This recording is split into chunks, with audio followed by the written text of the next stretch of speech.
வணக்கம் நண்பர்களே. கவிதா அன்புச்செல்வன் தமிழ் ஆடியோ நாவல் சேனலுக்கு உங்களை அன்புடன் வரவேற்கிறேன்.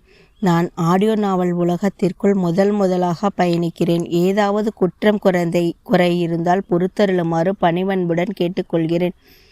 நீங்கள் இதுவரை நம் சேனலை சப்ஸ்கிரைப் பண்ணலைன்னா பண்ணிக்கோங்க. அப்போதான் நாம் தொடர்ந்து போடுற ஆடியோவின் நோட்டிஃபிகேஷன் உங்களுக்கு தவறாமல் கிடைக்கும். இன்று நாம் கேட்கப் போகும் நாவல் எந்தன் வாழ்வில் உந்தன் வாசம், அத்தியாயம் 5.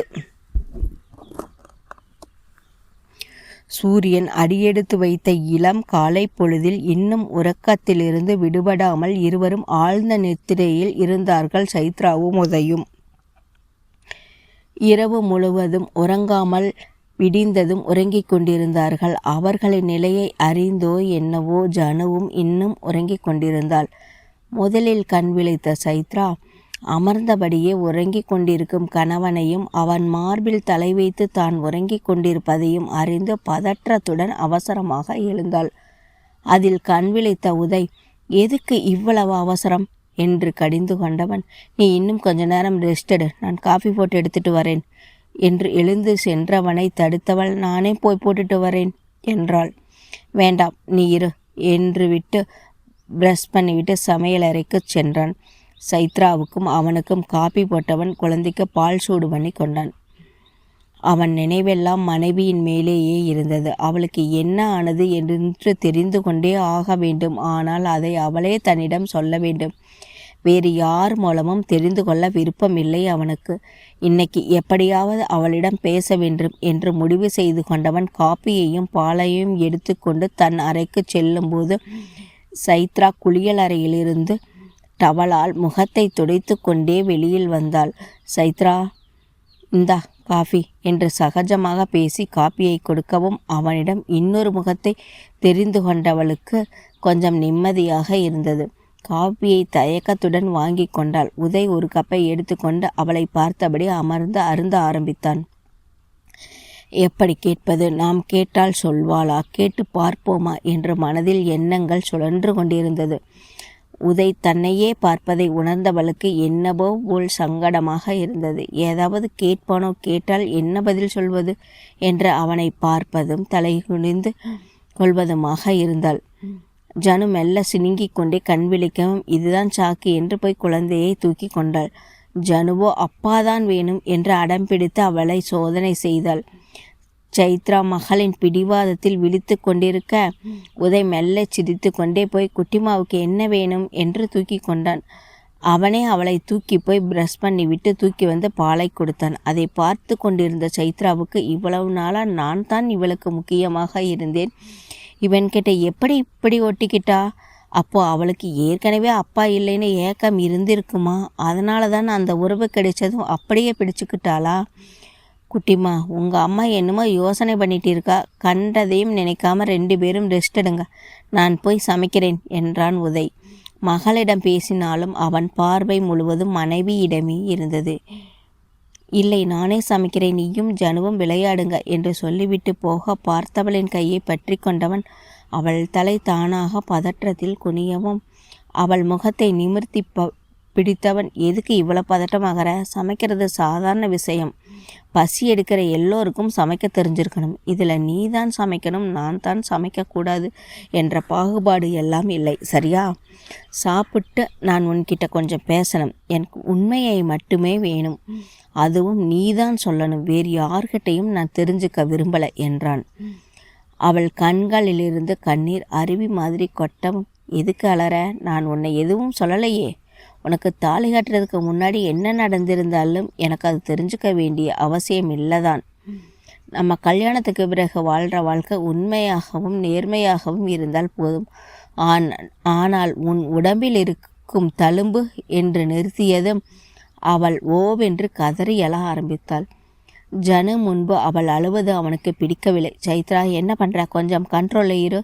ஜனு இருக்கா, அவள் முன்னாடி சும்மா அழுது வைக்காதே, பின்னாடி அவளும் அதே மாதிரி வருவா என்றவன் குழந்தையை தூக்கி கொண்டு வெளியில் சென்றான். போய் டிவியை போட்டு கார்ட்டூன் சேனல் வைத்து, குட்டிமா இதை பார்க்குறியா, அப்பா உனக்கு பிடிச்சதே சமைச்சு தரேன் என்றான். இல்லை, நான் அப்பா கூட வரேன் என்று அவனிடமே ஒட்டி கொண்டது. சரி வா என்று அவளை அழைத்து போய் சமையலறை அமர வைத்துவிட்டு வெண்பங்களும் சட்னி சாம்பாரும் செய்தான். எல்லாம் செய்து முடித்து எடுத்து வைத்தவன் குழந்தைக்கு போய் குளித்து விட்டு வந்து உணவை ஊட்டிவிட்டான். அவள் அப்பா அம்மாவுக்கு என்றாள். அம்மாவும் அப்பாவும் அப்புறமா சாப்பிட்றோம், நீதான் குட் கேள், முதல்ல சாப்பிடணும் என்றான். அந்த ஹால் முழுவதும் ரவுண்ட் அடித்து கொண்டே அப்பா என்ன பிடி என்று ஓடியது. அவனும் அவளுக்கு சரிக்கு சமமாக விளையாட்டு காட்டி கொண்டே ஊட்டி முடித்தான். குட்டிமா வா, நாம் 2 பேரும் ஜாலியாக படம் பார்ப்போமா என்று அவளுக்கு பிடித்த பொம்மை படத்தை வைத்து அவனும் அங்கேயே அமர்ந்து கொண்டான். அதை பார்த்து கொண்டிருந்தவள் கொஞ்ச நேரத்திலேயே அதில் மூழ்கி போகவும் உதய் எழுந்து அறைக்கு சென்றான். அவன் மனைவி அழுது கொண்டே படுத்திருக்கவும் சைத்ரா எழுந்து உட்கார், இது என்ன பழக்கம், எப்போ பாரு அழுகை, இந்த அழுகையை உன்னோட பலகீனத்தை காட்டுது, இல்லை நல்லதுக்கு இல்லை. இந்த காலத்தில் பொண்ணுங்க எவ்வளவு தைரியமாக இருக்காங்க, நீ என்ன இப்படி இருக்க, போய் குளிச்சுட்டு வா என்று சத்தமாக சொல்லவும் மறுபேச்சு பேசாமல் எழுந்து மாற்று உடை எடுத்துக்கொண்டு குளிக்கச் சென்றாள். உதய் படுக்கையை சரி செய்துவிட்டு வீட்டை சுத்தம் செய்தான். எல்லா வேலையும் முடிக்கவும் அவள் குளித்துவிட்டு வரவும் சரியாக இருந்தது. அவனும் குளித்துவிட்டு வந்து மனைவியை சாப்பிட அழைத்தான். அவனை தயக்கத்துடன் பார்த்து கொண்டே சாப்பிட சென்றாள். அவளால் நார்மலாக இருக்க முடியவில்லை. நெருப்பு மேல் நிற்பது போல் பழைய ஞாபகங்கள் எதையும் மறக்க முடியாமல் இப்பொழுது அவளுக்கு கொஞ்சம் ஆறுதலாக இருக்கும் உதயிடம் என்ன சொல்வது என்று தெரியாமலும் தவித்தாள். மனம் பலவாறாக குழம்பி கிடக்க அவனோடு சென்றவள் மகளை அழைத்தாள். அவள் சாப்பிட்டா நீ வந்து சாப்பிடு என்றவன் அவளுக்கு போட்டு தரவும் அதில் நெகிழ்ந்து போனவள், இவன் ஏன் என் வாழ்க்கையில் முதல்ல வந்திருக்க கூடாது, இவன் இப்படியெல்லாம் அன்பாய் இருப்பான்னு ஏன் தெரியலை, யாரையாவது கிட்டே நெருங்க விட்டிருந்தால் தானே தெரியும், எப்போ பாரு விரைச்சுக்கிட்டு நிற்கிறான் என்று நினைத்து கொண்டே உணவருந்தினாள்.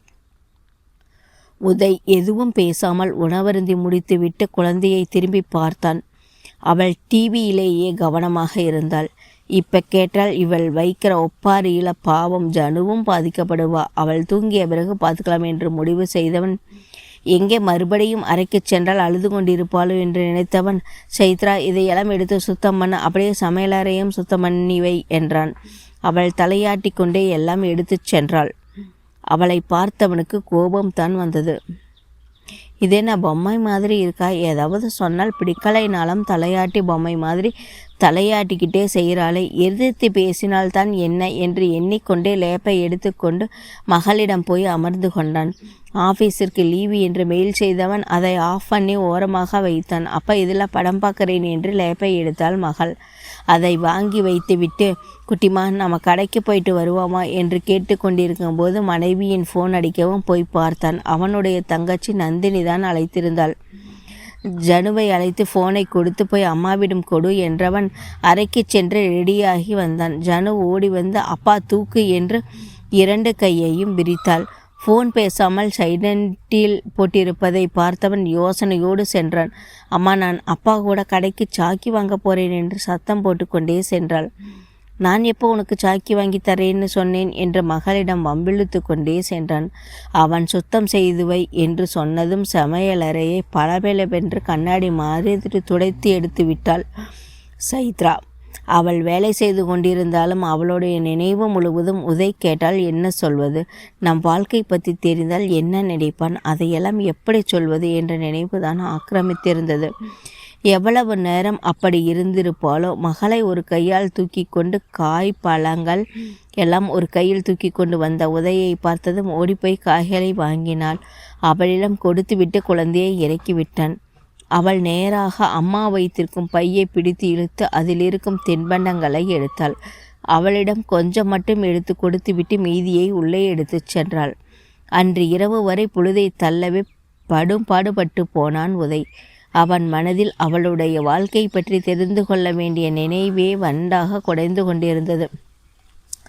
இரவு உணவை முடித்துவிட்டு தன் அறைக்கு குழந்தையோடு செல்லும் முன் மனைவியிடம், நீ அந்த அறையில் இரு, நான் இவளை தூங்க வச்சுட்டு வரேன் என்று சொல்லிவிட்டு சென்றான்.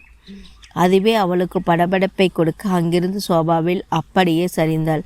கொஞ்ச நேரத்தில் மகளை தூங்க வைத்துவிட்டு வெளியில் வந்த உதய், சைத்ரா சோபாவில் சுவரை வெறித்தபடி அமர்ந்திருப்பதை பார்த்துவிட்டு அவள் எதிரில் சென்று அமர்ந்தான். அவனை பார்த்ததும் படபடப்புடன் கண்களை சிமிட்டிக் கொண்டும் எழுந்து நிற்கவும், எதுக்கு இவ்வளவு பதட்டப்படுற, உட்கார் என்றான். சோபா நுனியில் அமர்ந்து கொண்டாள் சைத்ரா. நாம் நிறைய பேச வேண்டியிருக்கு. எதிர்பாராத விதமாக வாழ்க்கையில் நாம் 2 பேரும் ஒன்றா பயணம் பண்ண வேண்டிய நிலை வந்துருச்சு. என்னை பற்றி தனியாக சொல்ல எதுவும் இல்லை. எனக்கு தனிமை தான் பிடிக்கும். யார் கூடவும் சேர்ந்து பழக எனக்கு விருப்பம் இல்லை. அதனால தான் நான் ஆரம்பத்தில் இருந்தே ஹாஸ்டலில் தங்கி படித்தேன். லீவில் வீட்டுக்கு வந்தாலும் நீங்கள் எல்லாம் ஒன்றா விளையாடும் போது உங்கள் கூட வந்து விளையாடணும்னு கூட எனக்கு தோணியதில்லை. என் ரூமில் இருக்கத்தான் எனக்கு பிடிச்சிருந்தது. இதனால் அம்மாவும் அப்பாவும் எவ்வளவோ முறை சண்டை போட்டும் கூட நான் மாற முயற்சித்தது இல்லை. வேலைக்கு சென்ற பிறகும் பெருசாக என் வாழ்க்கையில் எந்த மாற்றமும் வந்து விடவில்லை. அதே தனிமைதான். அப்படி இருந்தவளை திடீர்னு கல்யாண பந்தத்தில் குடும்பமே உயிரை பணயம் வச்சு தள்ளிருச்சு. உனக்கு கல்யாணம்னா முதல்ல அம்மா ஃபோன் பண்ணி சொல்லும்போது எனக்கு அதிர்ச்சியாக தான் இருந்துச்சு. இவ்வளவு சின்ன வயசில் ஏன் திடீர்னு கல்யாணம் பண்ண வேண்டிய அவசியம் என்னன்னு நினச்சேன். அதை அம்மாவிடம் கூட கேட்கல. அப்படியே மறந்துட்டேன். உன் கல்யாணத்திற்கு வந்துட்டு போனதோடு சரி, மற்றபடி எதையும் நான் விசாரிக்கலை. திடீர்னு வர வச்சு கல்யாணம்னு சொன்னப்போ ரொம்ப அதிர்ந்து போனேன். அதுவும் பொண்ணு நீன்னு சொன்னதும் எனக்கு பெரிய அதிர்ச்சியாக இருந்தது. தலையும் புரியலை, வாலும் புரியலை. உன் கல்யாண வாழ்க்கை என்னாச்சு? உன் அர்ஜுன் என்ன ஆனான்? எதுவும் தெரியல. யாரையும் கேட்கவும் விருப்பமில்லை. அர்ஜுன் உன் தாய் மாமா பையன் தானே என்றான். ஆமாம் என்று தலையாட்டினாள். அவன் பேசியதில் கொஞ்சம் ரிலாக்ஸாக உணர்ந்தாள். அதுதான் அவனுக்கும் வேண்டியிருந்தது. அதனால்தான் அவன் வாழ்க்கையை முதலில் அவளிடம் சொல்லி கொஞ்சம் அமைதிப்படுத்தினான். தன் வாழ்க்கையில் நடந்த கசப்பான அனுபவத்தை மறுபடியும் நினைவுபடுத்தி பார்க்கவே மனசை ரொம்ப திடப்படுத்த வேண்டி இருந்தது. அந்த வாழ்க்கை தான் அவளை ரொம்பவும் கோழையாக்கி இருந்தது. இப்படி தொட்டதைக்கெல்லாம் அழும் நிலைமைக்கு கொண்டு வந்திருந்தது. சைத்ரா, முதல்ல நல்லா உட்கார். என்னை உன்னோட ஃப்ரெண்டாக நினச்சி சொல்லு. எனக்கு தெரிஞ்சாகணும். இந்த ஒரு முறை மட்டும் இதை பேசி முடித்து விடுவோம். மறுபடியும் இதை பற்றி பேசவோ நினைக்கவோ வேண்டாம், சரியா என்றான். மெல்ல தலையாட்டியவள் கண்களில் கண்ணீர் தான் முதலில் வந்தது. அது அவனுக்கு சங்கடமாக இருந்தது. எதுக்கு எப்போ பார்த்தாலும் அழுதுட்டே இருக்க என்றான். அவள் பேச முடியாமல் தலை குனிந்து கொண்டு அமர்ந்திருந்தாள். சைத்ரா, என்னை பார் என்று அழுத்தமாக சொன்னதும் அவனை நிமிர்ந்து பார்த்தாள். உனக்கு என்ன நடந்திருந்தாலும் அது நம்ம கல்யாண உறவை பாதிக்காது. நாம் 2 பேரும் கணவன் மனைவிங்கிறது மாறப்போகிறதில்லை. நம்ம எதிர்கால வாழ்க்கை எந்த பிரச்சனையும் இல்லாமல் இருக்கணும்னா நமக்குள்ள ஒளிவு மறைவு இருக்கக்கூடாது. உனக்கு என்ன நடந்துச்சுன்னு தெரிஞ்சுக்கிற உரிமையும் எனக்கு இருக்கு என்று சொல்லிவிட்டு அவளை ஏறிட்டு பார்த்தான் உதய் சொன்னதில் இருந்த நியாயமும் தெளிவும் அவன் மேல் நம்பிக்கை கொள்ள வைத்தது. நடந்ததை மறுபடியும் நினைச்சு பார்க்க கூட விரும்பாமல் உதய்க்காக தன் மனதில் இருந்ததை பகிர்ந்து கொள்ள முடிவு செய்தாள். உதய், எனக்கும் அலறது சுத்தமாக பிடிக்காது. என் கல்யாணத்துக்கு முன்னாடி காலேஜில் படிக்கும்போது நானும் தைரியமான பொண்ணாக சந்தோஷமாக இருந்தேன். நம்ம வீட்டிலும் எல்லோரும் என் மேலே பாசமாக இருந்தாங்கன்னா பிரியாத்தை என் மேலே உயிரையே வச்சுருந்தாங்க. நான் காலேஜ் போகும்போது எனக்கு தேவையானதை எல்லாம் பார்த்து செய்வாங்க. நீயும் பிரியாத்தை கூட இல்லாததாலோ என்னவோ என்னை அவங்க கூடவே வச்சுப்பாங்க. அப்படி சந்தோஷமாக இருந்த நம்ம குடும்பத்தில் ஒரு நாள் எங்கள் அம்மா அவங்க பிறந்த வீட்டுக்கு போயிட்டு வந்தாங்க என்று சொல்ல ஆரம்பித்தாள் சைத்ரா. இந்த அத்தியாயம் உங்களுக்கு பிடித்திருந்தால் லைக் பண்ணிவிட்டு உங்கள் கருத்துக்களை பகிர்ந்து கொள்ளுங்கள். நன்றி, வணக்கம்.